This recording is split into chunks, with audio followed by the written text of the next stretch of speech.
सिर्फ एक गलत जुमला, एक फकरा या किसी खातून को हिरासा करना आपको जेल भी पहुंचा सकता है।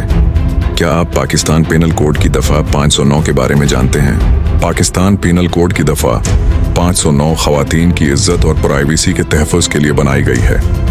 अगर कोई शख्स किसी खातून को नाज़ीबा अल्फाज कहे, फहश इशारे करे, उसकी प्राइवेसी में मुदाखलत करे या उसे जिनसी तौर पर हिरासा करे तो ये एक काबिल सज़ा जुर्म है। ये कानून सिर्फ सड़कों तक महदूद नहीं बल्कि दफातर और काम की जगहों पर होने वाली जिनसी हिरासानी को भी अपने दायरा कार में लेता है। पनिशमेंट: अगर जुर्म काम की जगह पर जिनसी हिरासानी से मुताल्लिक हो तो मुजरिम को 3 साल तक कैद, 5 लाख रुपए तक जुर्माना या दोनों सजाएं दी जा सकती हैं। ख़वातीन का एहतराम सिर्फ हमारी अखलाकी नहीं बल्कि कानूनी जिम्मेदारी भी है।